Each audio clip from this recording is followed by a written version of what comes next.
Qur'an, chapter 55, Surah Ar-Rahman, by Sayyid Qutb, translation by Muhammad Al-Amrani. In the name of God, the most compassionate, the most merciful.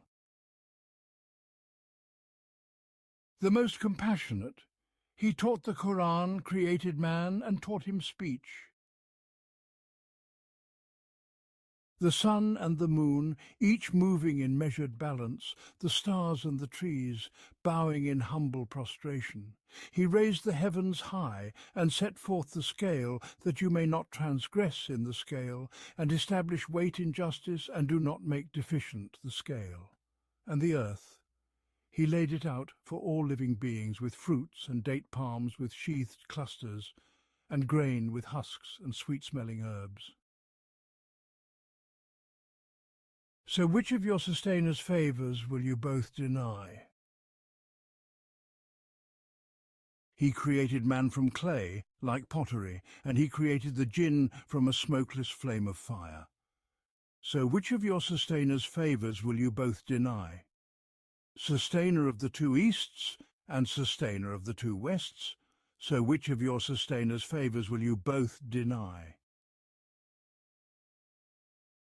He let loose the two seas, meeting side by side, between them a barrier they do not transgress. So which of your sustainers' favours will you both deny?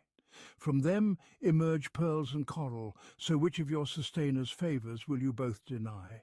His are the ships, sailing raised high upon the seas like mountains, so which of your sustainers' favours will you both deny? All that is on it will perish, yet the face of your sustainer, full of majesty and honour, will remain. So which of your sustainers' favours will you both deny? All in the heavens and the earth ask of him. Every day he is in a new state of affairs. So which of your sustainers' favours will you both deny? Soon we will attend to you, O weighty ones. So which of your sustainers' favours will you both deny? O company of jinn and men, if you are able to pass beyond the regions of the heavens and the earth, then pass. You will not pass except by authority. So which of your sustainers' favours will you both deny? A flash of fire and molten brass will be sent against you, and you will not be able to defend yourselves. So which of your sustainers' favours will you both deny? And when the heavens split asunder and become like a rose, red and shimmering, so which of your sustainers' favours will you both deny? On that day neither mankind nor jinn will be asked about their sins. So which of your sustainers' favours will you both deny?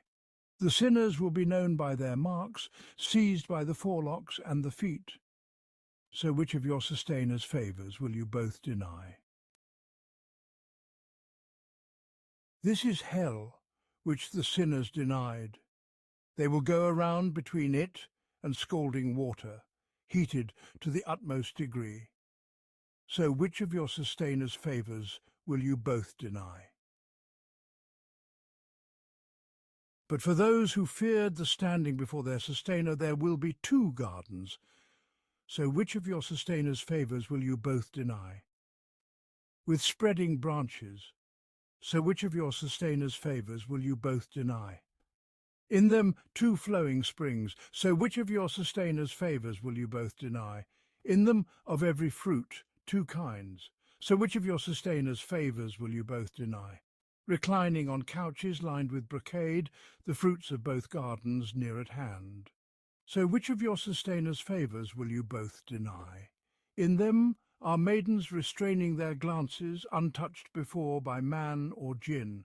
So which of your sustainers' favours will you both deny? As though they were rubies and coral, so which of your sustainers' favours will you both deny? Is there any reward for goodness other than goodness? So which of your sustainers' favours will you both deny? And besides these two, there are two other gardens. So which of your sustainers' favours will you both deny? Dark green in colour, so which of your sustainers' favours will you both deny? In them two gushing springs, so which of your sustainers' favours will you both deny?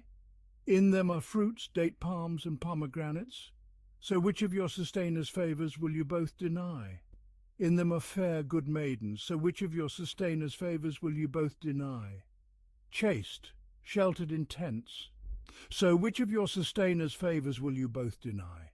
Untouched before by man or jinn, so which of your sustainers' favours will you both deny?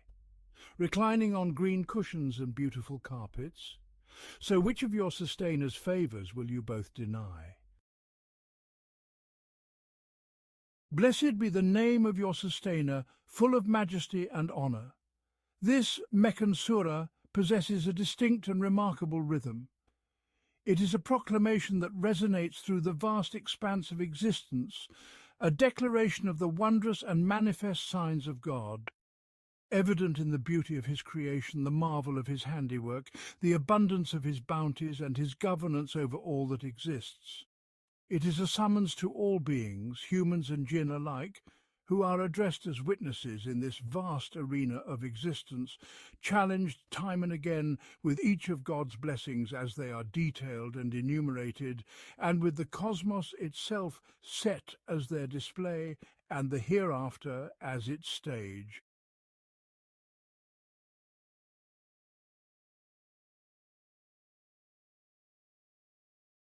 The tone of this proclamation is evident in the entire structure of the surah and in the cadence of its verses. It emerges in the elevation of sound to the highest, in the stretching of its resonances to the farthest reaches, just as it appears in the opening, awakening word that stirs anticipation and expectation for what follows. Ar-Rahman, a single word, a solitary beginning. Ar-Rahman, a word that in its meaning holds mercy and in its sound a proclamation.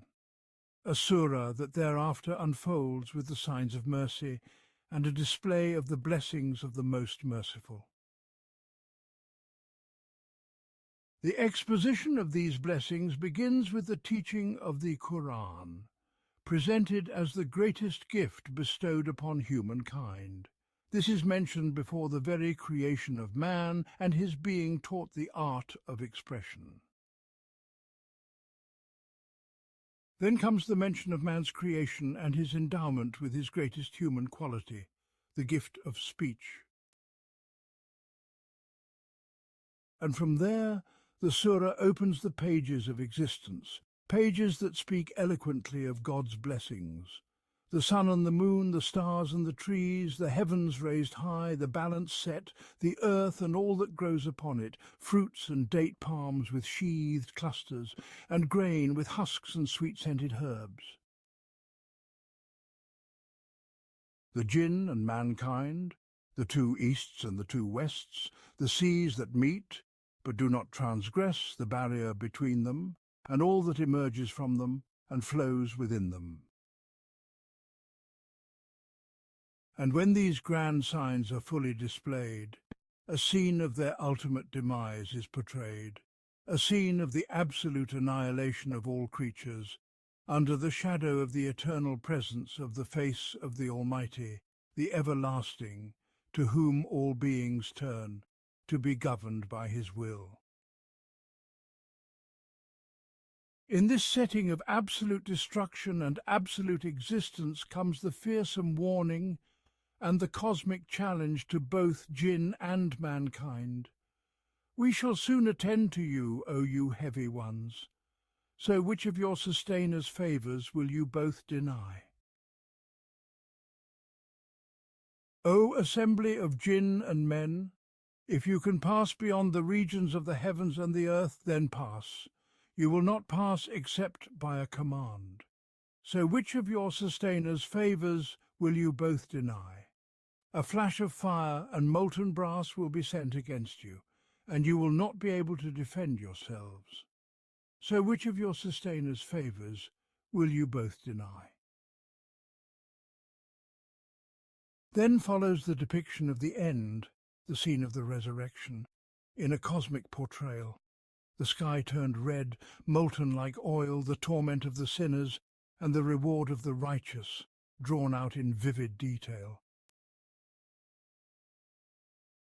Finally, The Surah concludes fittingly with the words that encapsulate all these signs. Blessed be the name of your sustainer, full of majesty and honour. Indeed, the entire Surah is a grand proclamation in the vast arena of existence, a declaration that emanates from the highest assembly, and its echoes reverberate through the entire expanse of creation. It is witnessed by all who exist and by all that exists. Ar-Rahman, this opening word, chosen for its meaning, its sound, its rhythm, and its music. Ar-Rahman, with this resonant tone, its free and long reverberations echo through every corner of this universe and in every facet of existence. Ar-Rahman, with this ascending rhythm that reaches far and wide, resounding through the planes of existence, addressing every being, turning every creature towards its sound, as it fills the vastness of the heavens and the earth, reaching every ear and every heart. Ar-Rahman, and it falls silent. The verse ends. All of existence pauses and listens, in anticipation of the great news that follows this magnificent opening. Then comes the awaited news that stirs the very soul of existence. He taught the Qur'an, he created man, he taught him the gift of expression. The sun and the moon, they move by a precise measure, and the stars and the trees, they bow in submission. He raised the sky and set the balance, that you may not transgress in the balance, and uphold the scales with justice, and do not fail in the measure. And the earth, he laid it out for all beings, with fruits and date palms with sheathed clusters, and grain with husks and fragrant herbs. So which of your sustainers' favours will you both deny? This is the first passage in the exposition of the blessings of the Most Merciful. He taught the Qur'an. This supreme blessing, wherein the mercy of the Most Merciful is manifest for humankind, the Qur'an, the true and complete translation of the laws of this existence, the path from the heavens to the earth, that links its people to the laws of existence, establishing their beliefs, perceptions, values, and systems on the firm foundation upon which the universe stands. It grants them ease, tranquility, understanding, and harmony with these laws. The Qur'an opens their senses and feelings to this beautiful universe, as if they are seeing it for the first time, renewing their awareness of their own existence, as well as their awareness of the universe around them. It brings life to everything around them, pulsating with vibrancy, resonating and sympathizing with humanity, so that wherever they walk or dwell throughout their journey on this planet, they are always among friends and beloved companions. The Qur'an instills within their souls the understanding that they are vicegerents on earth, honoured by God and bearers of a trust that the heavens, the earth, and the mountains shrank from carrying. It makes them feel their worth, derived from the realization of their higher human nature through its only means, faith, that revives in their spirits the breath of God and brings to fulfillment his greatest blessing upon humankind. Thus, the teaching of the Qur'an is mentioned before the creation of man, for it is through it that this being finds the true meaning of his humanity.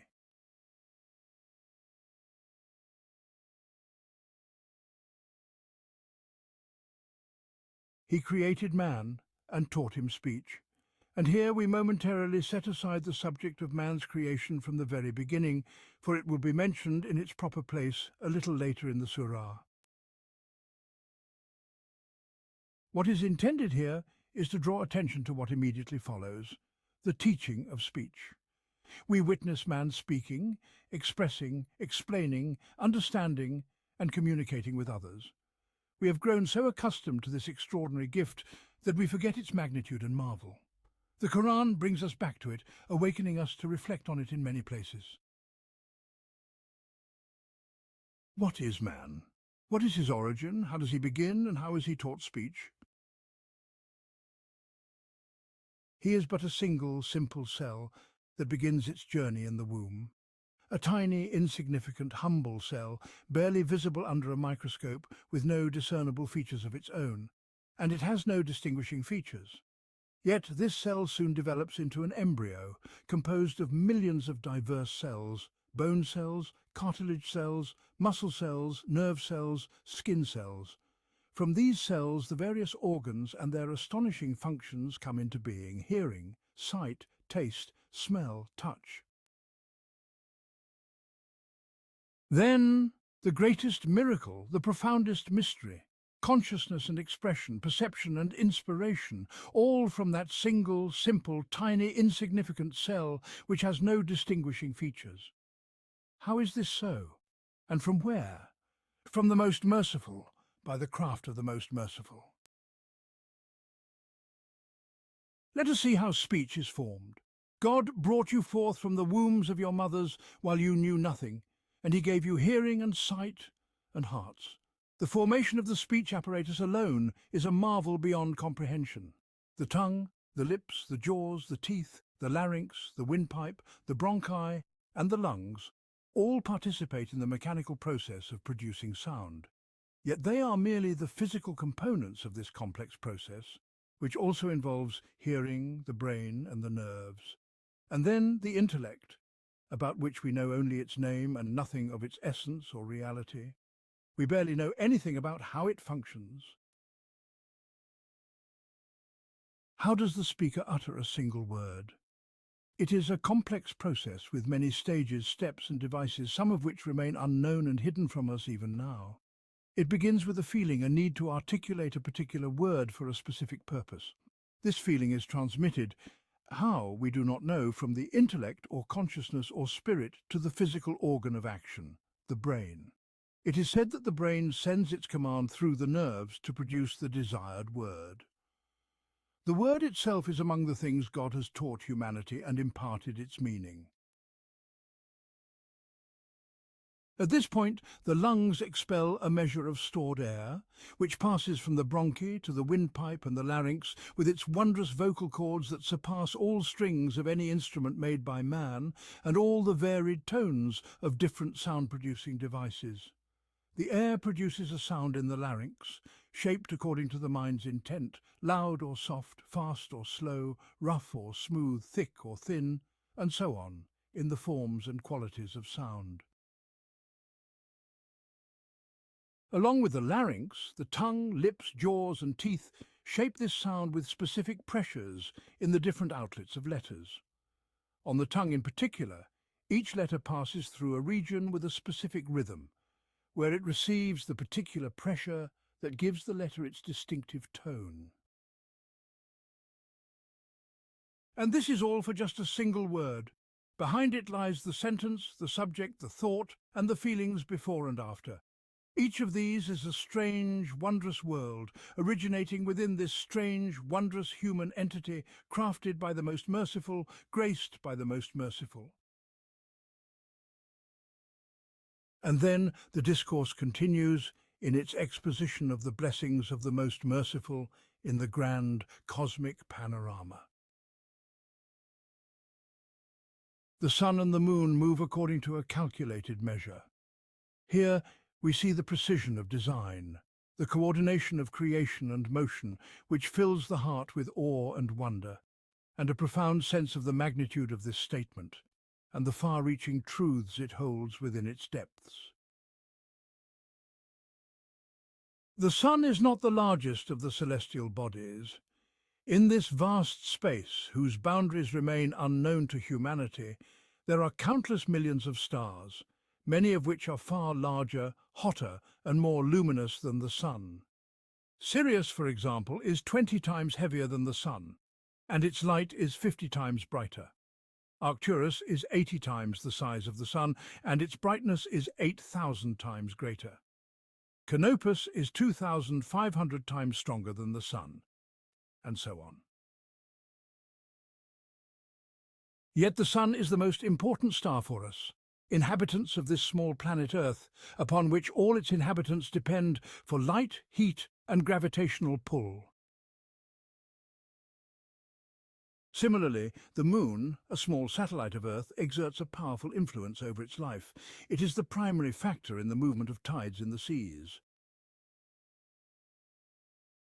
The size of the Sun, its temperature, its distance from us, and its course in its orbit, as well as the size of the Moon, its distance, and its cycle. All these are measured with perfect precision relative to their effects on life on Earth and their position in space among the stars and other planets. Let us examine some aspects of this precise calculation in relation to our planet Earth and all life upon it. The Sun is about 92.5 million miles away from Earth. If it were any closer, Earth would burn, melt, or turn to vapor, rising into space. If it were any further, all life on Earth would freeze and perish. The heat we receive from the Sun is but a fraction, 1 in 2 million parts, of its total heat. This small amount is what suits our life. If Sirius, with its enormous size and radiation, were in the Sun's place, Earth would evaporate and be scattered to the winds.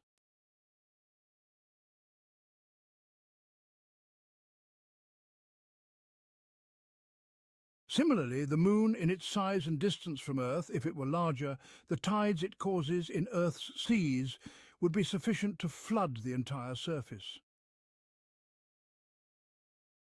Similarly, the Moon, in its size and distance from Earth, if it were larger, the tides it causes in Earth's seas would be sufficient to flood the entire surface.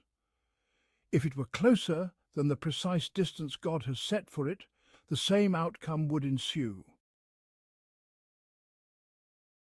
The gravitational pull of the Sun and the Moon on Earth has its calculated role in maintaining Earth's balance and guiding its path in this vast and terrifying space, where the entire solar system travels at a speed of 20,000 miles per hour in one direction towards the constellation Orion.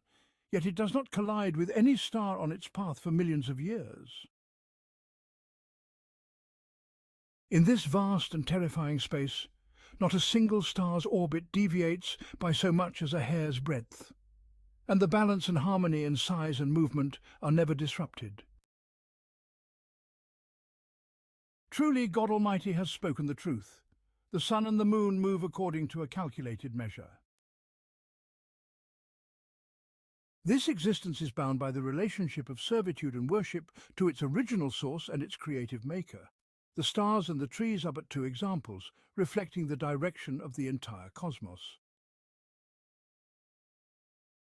Some have interpreted the stars to mean the stars in the sky, while others have interpreted it to mean plants that do not stand upright like trees. Whether it is one or the other, the scope of the reference in the text is the same, pointing to the truth of the universe's direction and connection. The cosmos is a living creation endowed with a spirit whose manifestation, form and degree vary from being to being, but whose essence is one. The human heart has long grasped the truth of this life that permeates the universe and the reality that its spirit is directed toward its creator. It grasped this truth through innate inspiration, but it remained obscured and hidden whenever one tried to seize it with the intellect, constrained by sensory experiences. Finally, it has managed to reach the fringes of the truth of the unity of the cosmos's construction, but it remains far from understanding its living spirit through this path. Science today tends to assume that the atom is the fundamental unit of the universe's structure, that it is, in its essence, nothing but radiation, and that motion is the foundation of the universe and the common property shared by all its parts. To where, then, does the universe move with its motion, which is its foundation and property? The Qur'an tells us that all things move towards their creator with the motion of their spirit, this being the primal movement, while the motion of their outward forms is but an expression of the motion of their spirit. This motion is depicted in many verses of the Qur'an, such as, "And the stars and the trees bow down in worship, and the seven heavens and the earth and all that is in them extol his limitless glory, and there is not a thing but celebrates his praise, but you do not understand their glorification. And also, do you not see that it is God whose praises all that is in the heavens, and the earth celebrates, and the birds in flight? Each knows its prayer and its praise." To contemplate this reality, and to follow the universe in its worship and glorification, bestows upon the human heart a wondrous delight. For in doing so, one feels surrounded by living beings that share his own feelings and direct themselves with him towards their Creator. He stands among the spirits of all things which fill them all, transforming them into brothers and companions. Indeed, it is an indication of immense dimensions, of boundless scope and profound depths. "And the sky has he raised high, and he has established the balance, so that you may not transgress in the balance, and weigh therefore with justice, and do not fall short in the balance." The mention of the sky, like all references to the manifestations of this vast universe, is meant to awaken the heedless heart, to rescue it from the numbness of habit, and to rouse it to the majesty, harmony, and beauty of this cosmos, and to the might and grandeur of the hand that created it. The reference to the sky, regardless of what is meant by sky, directs the gaze upwards toward that vast, towering expanse which has no known bounds, in which millions upon millions of mighty celestial bodies swim, yet no two collide, and no cluster crashes into another. The number of stars in a single cluster can reach 1 billion, like the Milky Way to which our solar system belongs. Some are smaller than our Sun, while others are thousands of times larger. Our Sun has a diameter of about 1.3 million kilometers, yet all these stars, all these clusters, move through the cosmos at frightening speeds, and in this immense expanse they remain as distant floating specks, never meeting, never colliding. And alongside this grandeur of raising the vast spacious sky high, he has established the balance of truth. He has set it firm, unwavering and stable. He has set it for the evaluation of worth, the worth of persons, events and things, so that their estimation may not be distorted, nor their weight disturbed by ignorance, bias or desire. He has placed it within the human nature and in the divine method conveyed by the messages and contained in the Qur'an. He has established the balance, saying, "Do not transgress in the balance, that you may not overestimate or underestimate, and weigh with justice, and do not fall short in the balance, so that fairness may be established without transgression or deficiency." Thus, justice is linked in human life and on earth to the construction and order of the universe. It is connected to the sky in both its spiritual connotation, from which God's revelation and guidance descend, and its physical meaning, representing the vastness and stability of the universe by the command and power of God. These two meanings converge in the consciousness with their harmonious tones and inspiring shadows.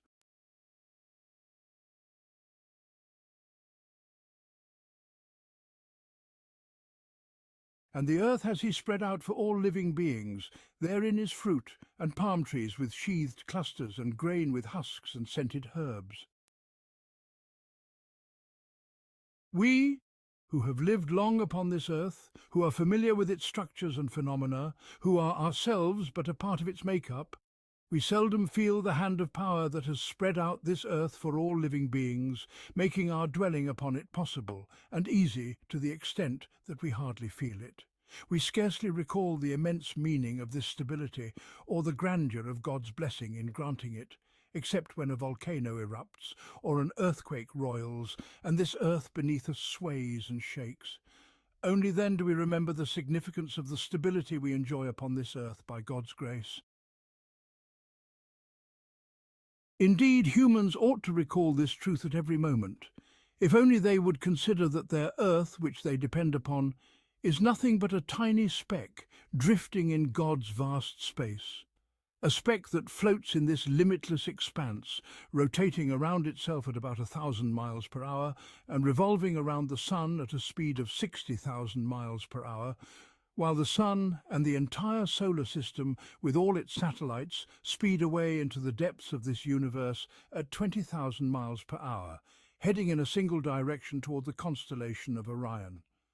Yes, if they were mindful of the fact that they are carried upon this floating speck, which races through space at such a dizzying speed, suspended in the vastness of space by nothing but the power of God, they would always remain in awe, with hearts uplifted and spirits trembling, leaning only upon the Almighty, who has spread out the earth for all living beings, and has made their abode upon it secure.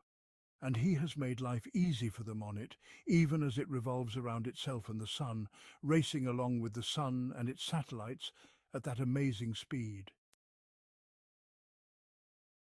And he has measured out its sustenance, mentioning among these sustenances fruits, especially highlighting the palm trees with sheathed clusters, pointing to their beauty as well as the benefit of their fruits. He mentions grain with husks, the straw and leaves which become fodder for cattle, and scented herbs, the aromatic plants, diverse kinds of plants from the earth, some for human nourishment, some for animal feed, and some for the pleasure and enjoyment of the people.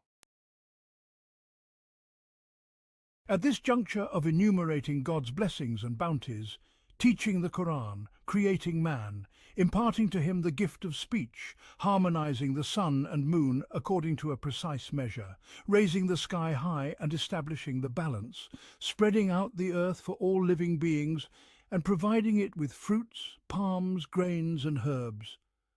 The call is made to both jinn and humankind in the face of the cosmos and all its inhabitants.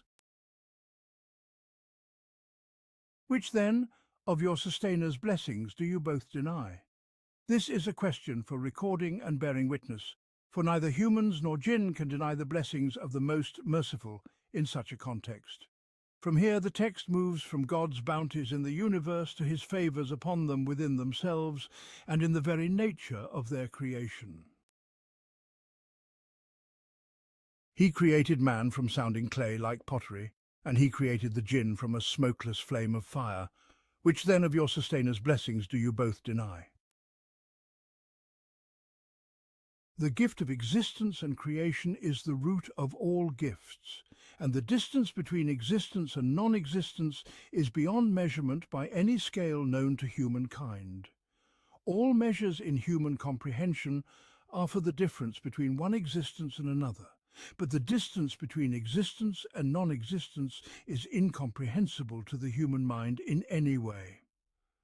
The same can be said of the jinn, for they too are a creation whose measures are those of the created.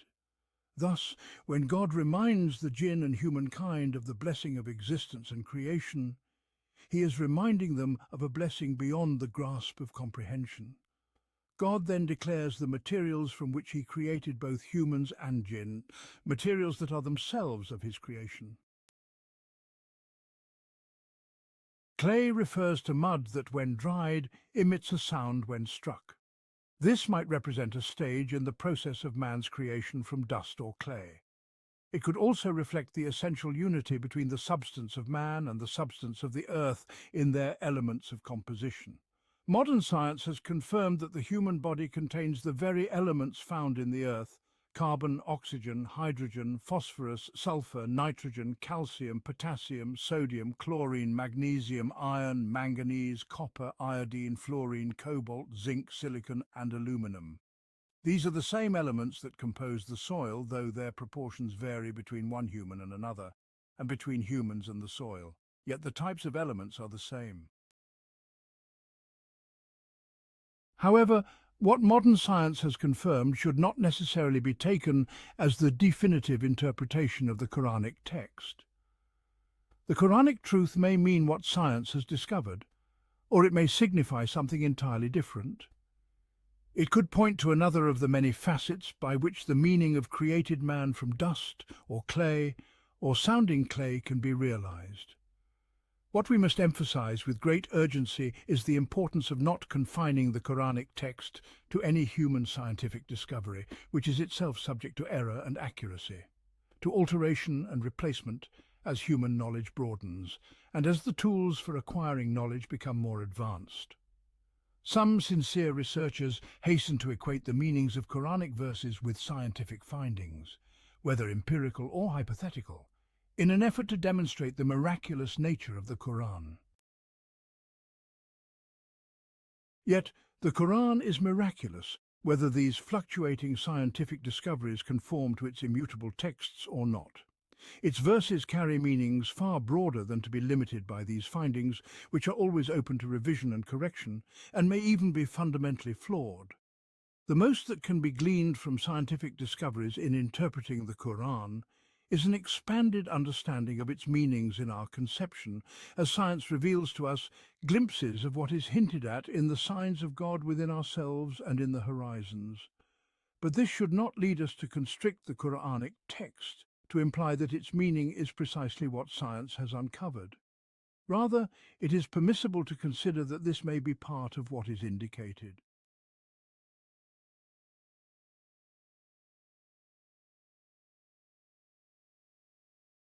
As for the creation of the jinn from a smokeless flame of fire, this is a matter beyond the scope of human sciences. The only source for it is the Qur'an, the truthful word of God, who knows best the nature of what he has created. The smokeless flame is a flame that moves and dances like tongues of fire in the wind. The jinn have the ability to coexist with humanity on this earth, but we do not know how the jinn and their kind live.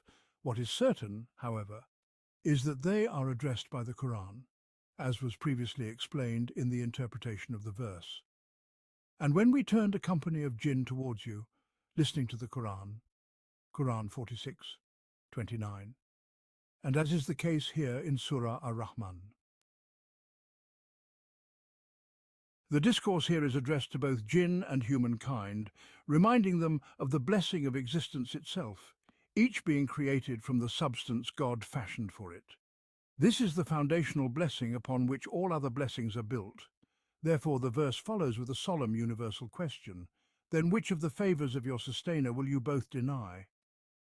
In such a momentous context, denial is inconceivable. The sustainer of the two easts and the sustainer of the two wests. Then which of the favours of your sustainer will you both deny? This expression fills the heart with an overwhelming sense of God's presence, wherever one turns, wherever one looks, wherever one's gaze extends to the horizons. For wherever there is sunrise and wherever there is sunset, there is God. His sustainership, his will, his sovereignty, his light, his guidance, his direction. The two easts and the two wests may refer to the rising and setting of the sun and the moon, given the previous mention of the sun and moon among the signs of God. Or they may refer to the varying points of sunrise and sunset in summer and winter. In any case, the shadows of this expression are what matter most. Its implications of turning towards the east and the west and feeling God's presence there, sensing his hand guiding the celestial bodies, perceiving his light and sustainership in the horizons here and there. The reflection, contemplation and observation of the east and the west yield a deep spiritual reservoir that enriches the heart and fills the soul. God's sustainership over the two easts and the two wests is one of his signs in this universe. Hence the familiar refrain in the Surah follows: then which of the favours of your sustainer will you both deny? The two easts and the two wests are not only signs of God, but they are also favours upon jinn and humankind, given the benefits that accrue to all who dwell on this earth. Indeed, they are among the reasons for life, which arises with the dawn and also requires the dusk. If either one or both were disrupted, the means of life would be hindered. From this vast reflection upon the horizons, the discourse returns to the earth and what it contains of water, which God has made according to measure, measured in its type, its distribution, and its utility. He has let loose the two seas, meeting together. Between them There is a barrier which they do not transgress. Then which of the favours of your sustainer will you both deny? From both of them come forth pearls and coral. Then which of the favours of your sustainer will you both deny? And his are the ships raised high in the sea like mountains. Then which of the favours of your sustainer will you both deny? The two seas mentioned here are the salty and the fresh seas. The former includes the oceans and seas, while the latter includes rivers. God has set them free to meet, but they do not transgress upon one another. Each remains within its prescribed limits, fulfilling its ordained function, and between them is a barrier made by God's design. The division of water on this planet did not come by chance or by accident. It is marvelously measured. The salt water covers about 3/4 of the Earth's surface, connecting with one another, while the land occupies the remaining quarter. This vast quantity of salt water is precisely necessary for purifying the Earth's atmosphere and keeping it always suitable for life. Despite the gaseous emissions from the Earth over the ages, most of them being toxic, the air remains in reality unpolluted and unchanged in its balanced proportion necessary for human existence. The grand balancing mechanism is this vast body of water, the oceans. From this massive expanse, vapours rise under the sun's heat, which then return as rain that forms fresh water in all its forms, with rivers being the greatest. The balance between the size of the ocean, the heat of the sun, the coldness of the upper layers of the atmosphere and other astronomical factors results in the rain that forms the bulk of fresh water. On this fresh water depends all life, plants, animals and humans.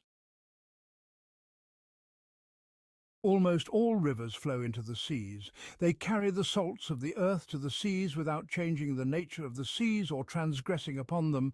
The riverbeds are usually at a higher level than the sea surface, so the sea does not overflow onto the rivers with its salt water, disrupting their function and overstepping their nature. Between them always exists this barrier, made by God, so they do not transgress. Thus, it is no surprise that the seas and the barrier between them are mentioned as signs in the context of divine blessings. Then which of the favours of your sustainer will you both deny?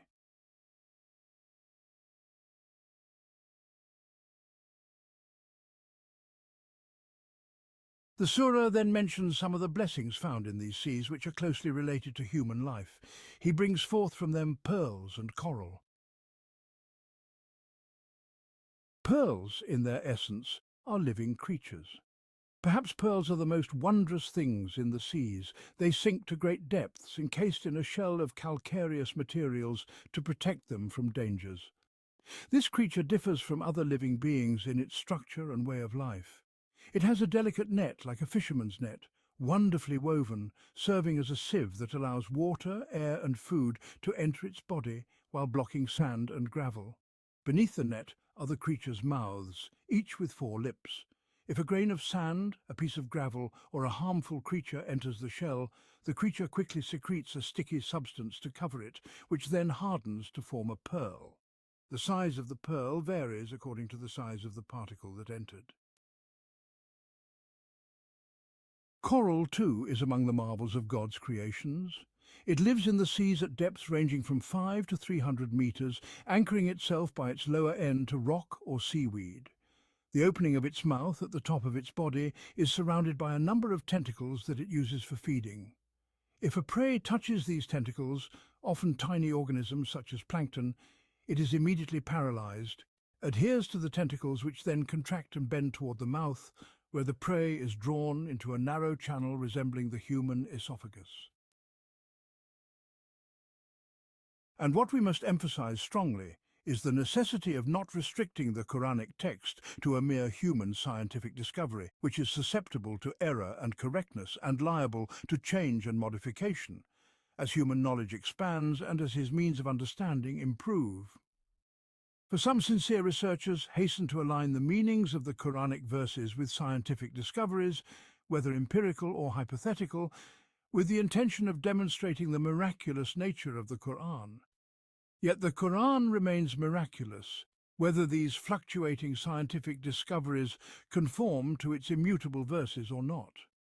Its verses encompass meanings far broader than to be confined within the limits of these discoveries, which are always open to modification, correction, and even foundational errors. The most that can be gained from scientific discoveries in the interpretation of the Qur'an's texts is an expansion of our understanding of its meanings whenever science unveils something to which the Quranic verses have alluded in broad strokes, the signs of God within the soul and in the horizons, without assuming that the Quranic text is confined to what science has uncovered. Rather, it allows for the possibility that what has been discovered is merely a part of what the Qur'an might be alluding to. As for the creation of the jinn from a flame of fire, this is a matter beyond the scope of human sciences. The only source for it is the Qur'an itself, the truthful word of God, who created and knows best his creation. The flame of fire refers to a blazing, moving fire, like tongues of flame swept by the wind. The jinn have the ability to live on this earth alongside humans, yet we do not know how the jinn or their kind live. What is certain, however, is that they are addressed by this Qur'an, as was made clear in the verse, "And when we turn towards you a company of the jinn listening to the Qur'an, and as is the case here in Surah Ar-Rahman." Here the address is to both jinn and humans, reminding them of the blessing of existence, each from the origin from which God created them. It is a blessing upon which all other blessings are based. Hence it is followed by the recurring refrain. So, which of the favours of your sustainer will you both deny? A question to which there can be no denial in this manifest situation. Sustainer of the two easts and sustainer of the two wests. So which of the favours of your sustainer will you both deny? The two easts and two wests may refer to the rising and setting of the sun and the moon, mentioned earlier among the signs of God. Alternatively, they may refer to the different positions of the sun's rising in summer and winter and its corresponding settings. In any case, the shades cast by this reference deserve the greatest attention. The shades of directing one's thoughts to the east and the west, feeling God's presence there, sensing his hand moving the planets and celestial bodies, and perceiving his light and sustainership across all horizons. The spiritual storehouse that the heart returns with from this contemplation, reflection and observation of the easts and wests, the emotional sustenance that fills the heart and enriches the soul. The sustainership of God over the two easts and the two wests is among his signs in this universe. Hence, the familiar refrain of the Surah follows this brief reminder. So which of the favours of your sustainer will you both deny? The two easts and the two wests, besides being among the signs of God, are also blessings upon the jinn and humans, for they provide countless benefits to the inhabitants of this earth. Indeed, they are even among the very causes of life, which begins with the sunrise and also requires the sunset. If either were to be disturbed or both were to be disrupted, the very causes of life would cease. And from this vast expanse we return to the earth and to the water that God has made in measured quantity, measured in its type, measured in its distribution, and measured in its use. He let loose the two seas, meeting side by side. Between them is a barrier, so they do not transgress.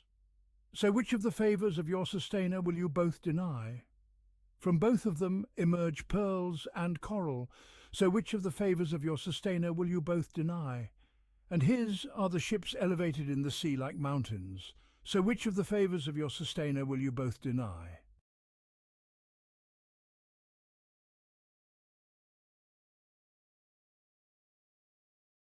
The two seas mentioned here are the saltwater sea and the freshwater sea. The first encompasses seas and oceans, while the second includes rivers. He released the two seas to meet, yet they do not transgress, and each remains within its designated boundaries and fulfills its predetermined role, with a barrier between them of their own nature made by God. The distribution of water on this earth in this way did not occur by chance or randomly, it is carefully calculated. Salt water covers about 3/4 of the Earth's surface and is interconnected, while the land occupies the remaining quarter. This vast amount of salt water is precisely what is needed to cleanse the Earth's atmosphere and keep it perpetually suitable for life. Despite the emission of gases from the Earth over the ages, most of them poisonous, the air remains largely unpolluted, and its balanced composition necessary for human existence is unchanged. The great balancing force is that vast mass of water, the ocean. From this enormous mass of water, vapours rise under the heat of the sun, and these return as rainfall, forming all types of fresh water, the greatest of which are rivers. The balance between the expanse of the oceans, the sun's heat, the cold of the upper atmosphere and other celestial factors produces the rain from which all fresh water is formed. Upon this fresh water life is based, plant, animal and human. Almost all rivers flow into the seas. They carry the salts of the earth to them. Yet they do not change the nature of the seas or overwhelm them.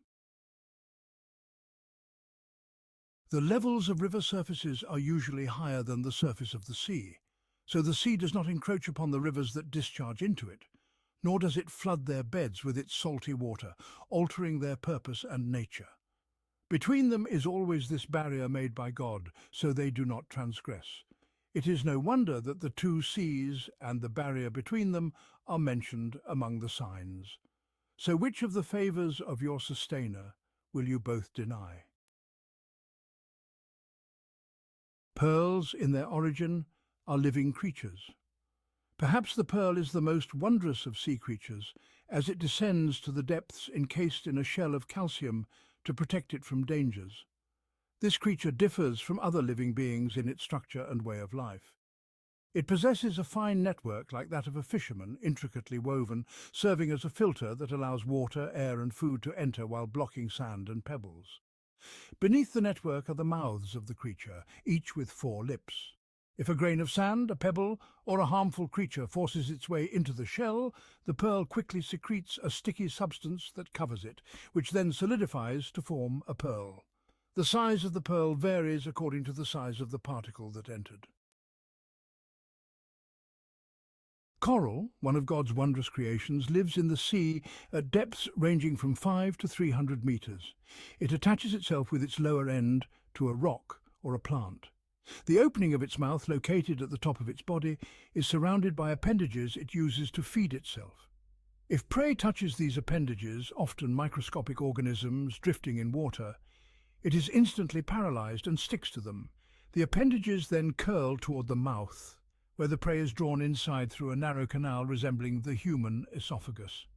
This creature multiplies by releasing reproductive cells, fertilizing the eggs, which then develop into embryos that seek a rock or plant to cling to, thus beginning a solitary life like the original creature. Among the signs of the Creator's power is that coral also reproduces by budding. The resulting buds remain attached to the individuals from which they sprouted, forming a coral tree with a thick trunk that gradually tapers towards the delicate branches at the top. A coral tree can reach a length of 30 centimeters, and living coral reefs display various colors: yellow-orange, red-pink, emerald blue or pale grey. The red coral is the hard core left after the living parts perish, forming immense coral colonies. These colonies include the Great Barrier Reef in the northeastern part of Australia, stretching 1,350 miles in length and 50 miles in width, composed of these tiny living organisms. From pearls and coral, exquisite and precious ornaments are crafted, for which God bestows his grace upon his servants, following their mention in the Surah with that familiar refrain. So which of the favours of your sustainer will you both deny? Then it moves to the ships that sail the seas, as vast as mountains in their size, and his are the ships, elevated in the sea like mountains. He attributes these lofty ships to himself, for they sail by his power. Nothing preserves them amidst the tumultuous sea and surging waves except his protection, and nothing keeps them steady on its rolling surface except his care. Thus they belong to him alone. They were, and remain, among the greatest blessings God has bestowed upon his servants, providing them with the means of life. By affirming this ultimate truth and all that flows from it, the cosmic panorama and its confrontation with jinn and humankind comes to an end, and a new passage begins. A passage filled with threat and forewarning, a dread so terrifying and an admonition so earth-shaking that it serves as a prelude to the horrors of the day of resurrection that await the two creations later in the Surah. We shall soon attend to you, O you two heavy ones. Which then of your sustainers' bounties will you both deny, O company of jinn and men? If you are able to pass beyond the regions of the heavens and the earth, then pass beyond them. But you will not pass beyond them except with divine authority. Which then of your sustainers' bounties will you both deny? A flame of fire and smoke shall be let loose upon you, and you shall not be able to defend yourselves. Which then of your sustainers' bounties will you both deny?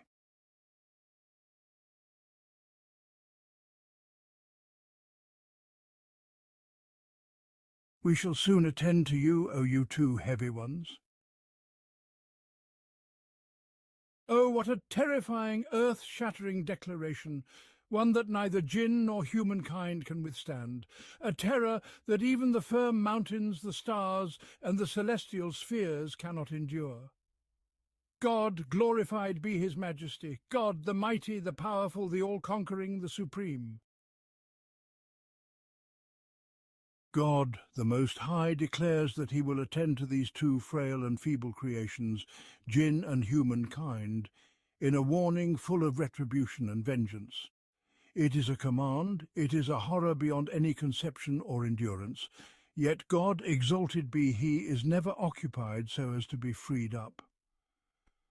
This expression is merely to bring the matter closer to human understanding, to convey the dread in a way that crushes the very being with its sheer imagining. For this entire universe came into existence with but a word, a single word, be and it is. And its destruction or annihilation requires nothing more than a blink of an eye. How then shall jinn and humankind fare when he turns solely to them to exact vengeance? Amidst this overwhelming terror, he asks the two weak creations, which then of your sustainers' bounties will you both deny? Then the dreadful, earth-shaking challenge continues as he dares them to escape beyond the regions of the heavens and the earth. O company of jinn and men, if you are able to pass beyond the regions of the heavens and the earth, then pass beyond them. But how and where? You will not pass beyond them, except with divine authority, and authority belongs only to the one who possesses all authority. Once more they are confronted with the question, which then of your sustainers' bounties will you both deny? But is there anything left in their beings that dares to deny or even think of utterance? Yet the relentless onslaught continues to its end, the terrifying threat pursuing them, and their ruinous fate looms before them. A flame of fire and smoke shall be let loose upon you, and you shall not be able to defend yourselves. Which then of your sustainers' bounties will you both deny? It is an image of terror beyond all human familiarity, beyond the grasp of any creation. An image unmatched, except by a few similar instances in the Qur'an, resembling but not equaling it. As he has said, leave me alone with those who give the lie to this revelation, those who live in luxury. And again, leave me alone with him whom I have created alone. Yet his words, we shall soon attend to you, O you two heavy ones, remain the most intense, the most powerful, the most terrifying, and the most dreadful. From here, the Surah proceeds towards the scenes of the last day. the cosmic upheaval on the day of resurrection, followed by scenes of judgment and of punishment and reward. This depiction of these scenes begins with a cosmic spectacle befitting the surah's majestic openings and its universal scope, when the sky is rent asunder and becomes a red rose like ointment. A red rose, fluid like molten oil, and the verses depicting the cosmos on the day of resurrection all indicate a complete cataclysm of these celestial bodies, breaking away from the harmonious order that now governs their orbits and movements. Among them are, when the earth is shaken with a shaking, and the mountains are crushed with a crushing so they become as scattered dust, and when the sight is dazzled, and the moon is eclipsed, and the sun and the moon are joined together, and again, when the sun is folded up and the stars are dimmed and the mountains are set in motion and the camels, big with young, are abandoned and the wild beasts are gathered together and the seas are set on fire. And when the sky is cleft asunder, and when the stars are scattered and when the seas are burst forth, and when the sky is split apart and obeys its sustainer as it must, and when the earth is spread out and casts forth what is in it, and becomes empty and obeys its sustainer as it must. These and other verses point to that tremendous event that will encompass the entire universe, the true nature of which is known only to God. When the sky is rent asunder and becomes a red rose like ointment, which then of your sustainer's bounties will you both deny?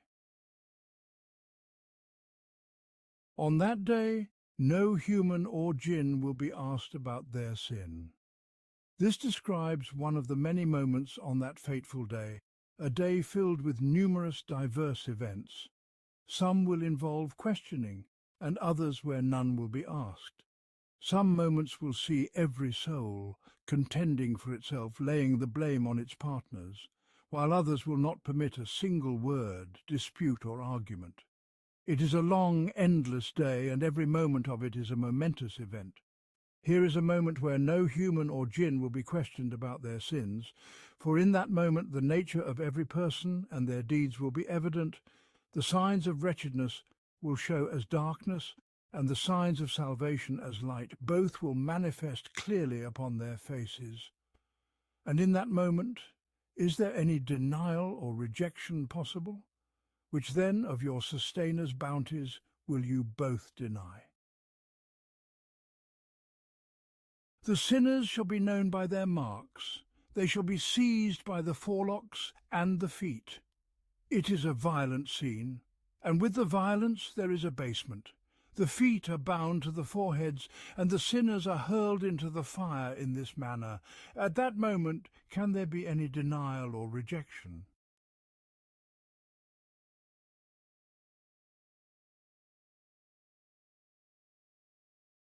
While this scene is unfolding, the seizing by the forelocks and the feet and the casting into the fire, the context shifts to the witnesses of this spectacle, as if they are present at the recitation of the Surah, and it is said to them, "This is hell, which the sinners deny. Behold, it is here before you, laid bare, as you see. They will go around between it and boiling water, a liquid so intensely heated it is like food boiling over a fire. See them now as they go around, then which of the bounties of your sustainer will you both deny?" This is the shore of painful punishment. Now to the shore of bliss and honour. But for those who fear standing before their sustainer, there shall be two gardens. For the first time in all the surahs we have encountered, two gardens are mentioned, and it appears that they are within the great and well-known paradise. However, their mention here may be due to their particular rank.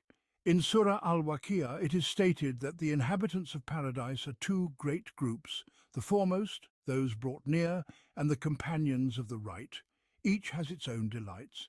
Here too we sense that these two gardens are for a group of the highest rank, perhaps the foremost, those brought near, as mentioned in Surah Al-Waqi'ah. Then we see two other gardens less than these two, which seem to be for another group, perhaps the companions of the right. But for now, let us witness the first two gardens and dwell in them for a moment.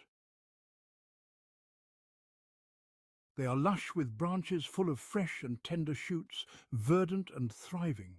In them are two flowing springs, their waters abundant and easy to access.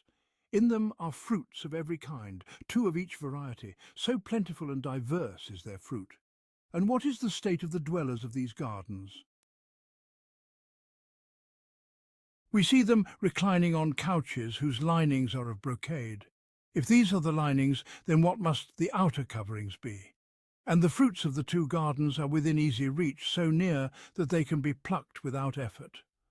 But this does not exhaust all the luxury and delight they contain, for there is more, joyous and splendid. In them are maidens, chaste in gaze, whom neither man nor jinn has touched before them. They are modest in thought and gaze. Their eyes do not stray beyond their companions, protected and untouched by any man or jinn. And after this they are radiant, gleaming like rubies and coral. All of this is a reward for those who fear standing before their sustainer and worship him as if they see him, knowing that he sees them, reaching thus the station of excellence, or ihsan, as the Prophet, peace be upon him, described it. They receive the reward of excellence from the Most Merciful. Is there any reward for excellence other than excellence?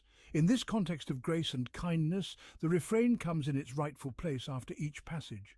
Then, which of the bounties of your sustainer will you both deny? And now to the other group, the ones with the two other gardens. And below these two are two gardens. Their descriptions are lower than those of the first two gardens. They are